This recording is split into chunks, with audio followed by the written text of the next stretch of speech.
Iran furious at the United Arab Emirates for negotiating a peace deal with Israel. A restaurant in China gets in trouble for weighing customers before they sit down. And the chairman of the Irish Tourism Authority resigns. This is the world at large, and we are Politics 1001.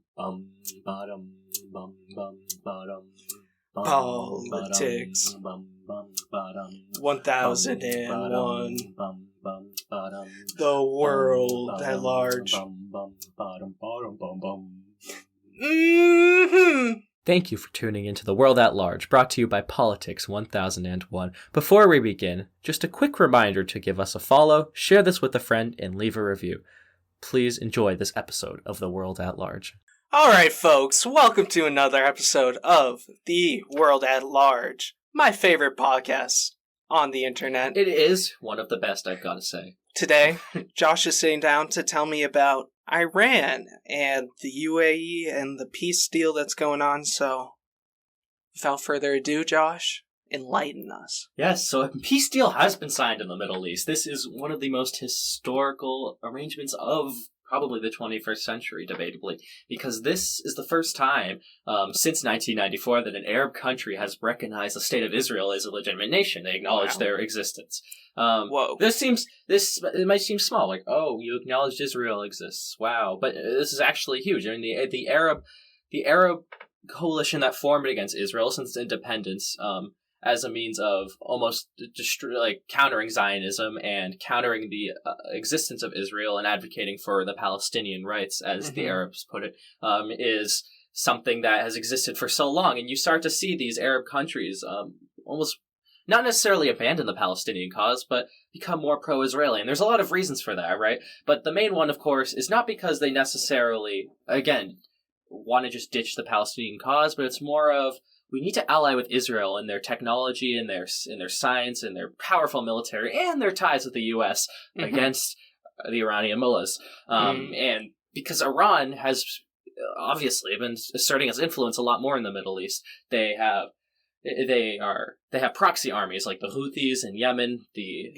Hezbollah in Lebanon, and they have Hamas. All two of the three, by the way, are on the Israeli border. So, and Israel, being the arch enemy of Iran, is the perfect ally to ally against Tehran. And the Gulf countries know this, and so they go to the Israel and they say, look, let's make a little bit of a deal. And furthermore, and this is another thing that isn't mentioned that much, but I believe it's just as important, is that the United Arab Emirates is the one that recognizes Israel. Its economy mostly runs on oil, and they need to diversify. In Israel, they were also a desert, but unlike the UAE, Israel has no oil. The Levant, there's no oil in Jordan, there's none in Lebanon, there's none in Israel. And so Israel managed to take a desert nation that was rather poor before its creation and turn it into this wealthy, prosperous nation that has the highest GDP per capita in the Middle East. And, outside of the wealthy Gulf nations like Bahrain, but in the Levant, for example. And so in their technological innovation, their medical field, their tourism industry, it's all huge. And the United Arab Emirates, they want to capitalize on that. They say if we work with Israel, we can become like them and we can diversify our economy. Because look, we can't keep shelling out oil forever, man. It's going to go away. We're using solar power, nuclear energy. There's fracking now going on. So our oil, it's going to run out eventually. Yeah. I hope not, but it will.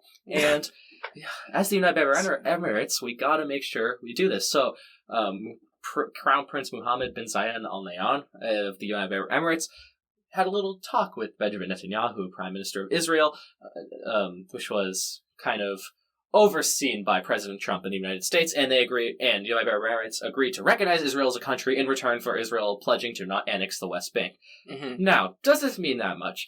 That's up for a little bit of a debate, because Israel pretty much controls the West Bank at this point. But they have been threatening saying that they're going to extend Israeli sovereignty over the West Bank, and this has kind of been a source of fear within the Arab community. The United Arab Emirates saying, well, look, we can't actually trust.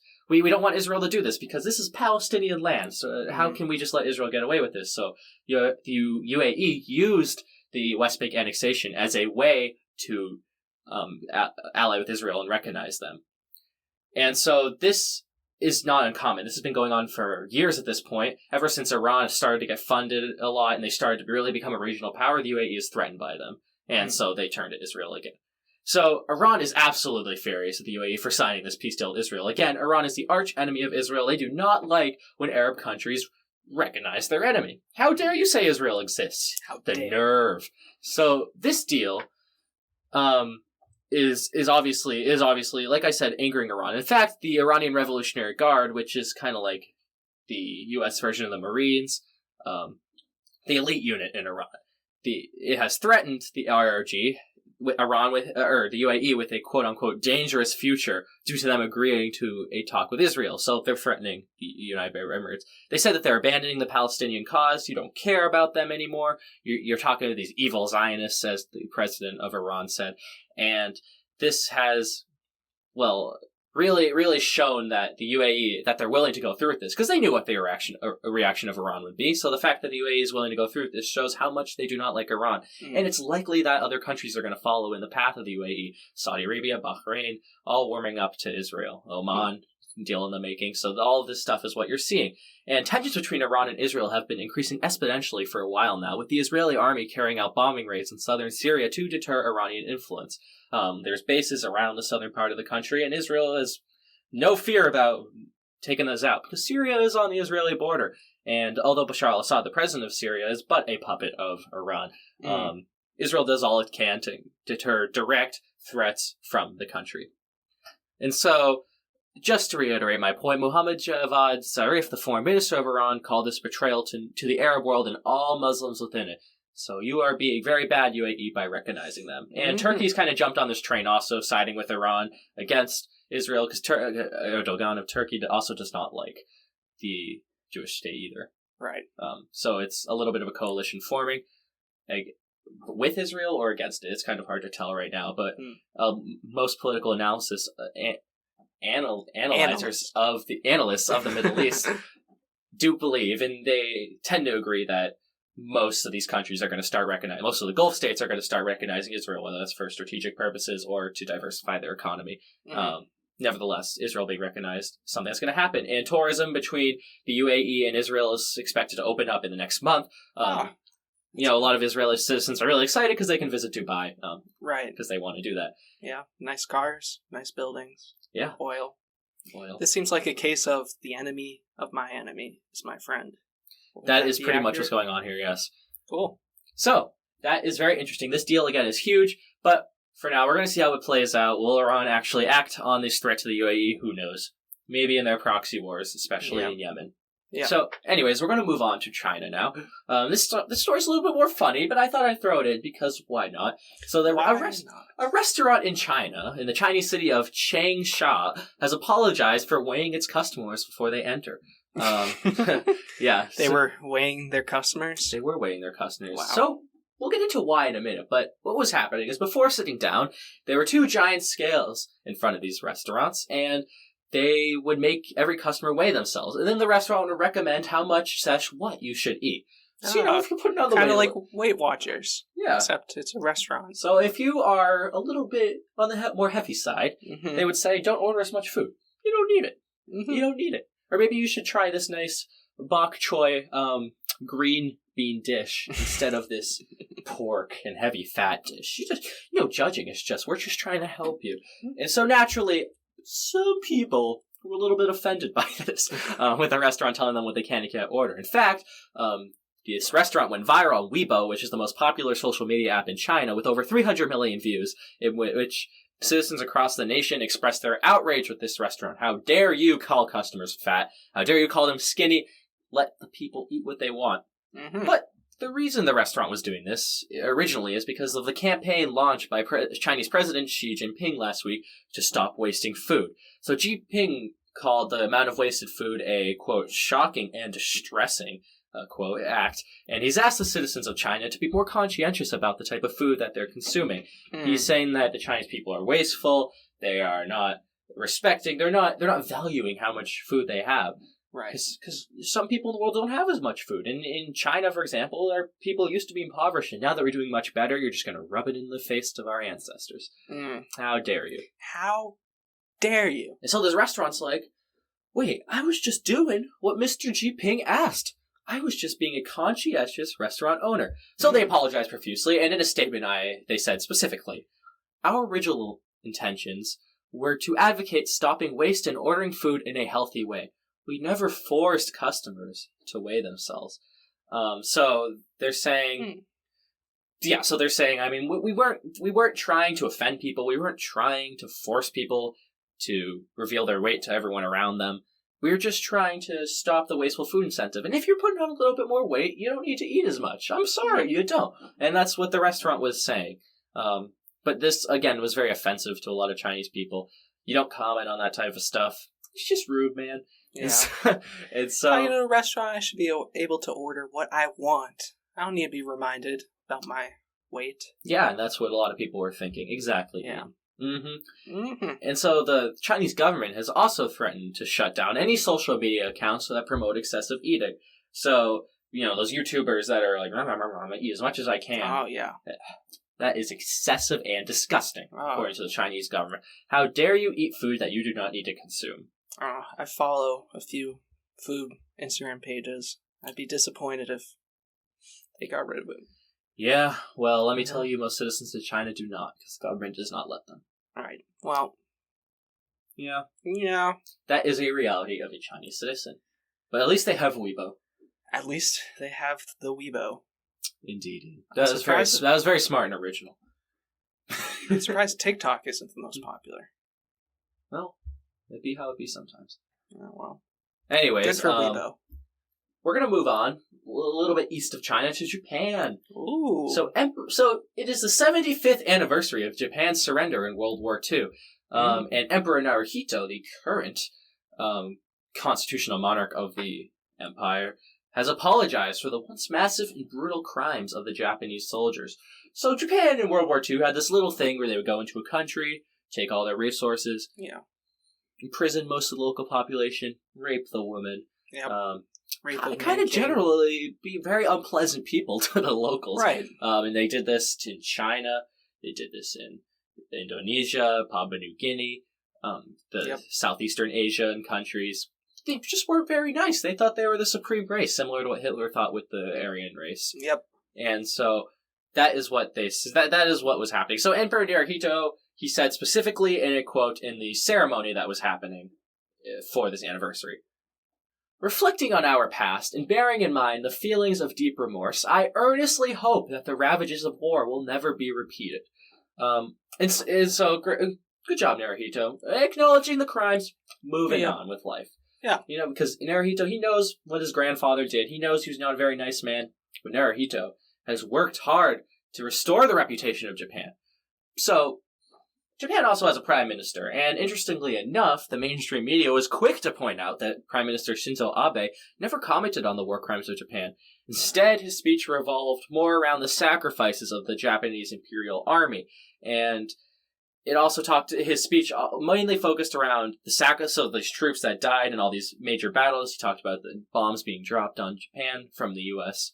that kind of killed hundreds of thousands of people. And then also, he stressed the importance of deterring China and North Korea, calling them global threats. And he said that the Japanese army needs to be strengthened, and that it needs to stop becoming a defensive force and more of a powerful army. And because China is obviously pushing its power a little bit in the South China Sea, and North Korea is right alongside them. Japan doesn't feel very comfortable since it's right next to both of these countries. So I would feel uncomfortable too. Yeah, so Shinzo Abe's speech did not even mention the war crimes, but he's the prime minister. He's not the emperor. He didn't do anything. In his defense is what a lot of people are saying in response to the critics calling out Shinzo Abe for not doing so. So anyways, it's just important. I just thought it's important to recognize that it is the 75th anniversary of the war. It killed lots of people.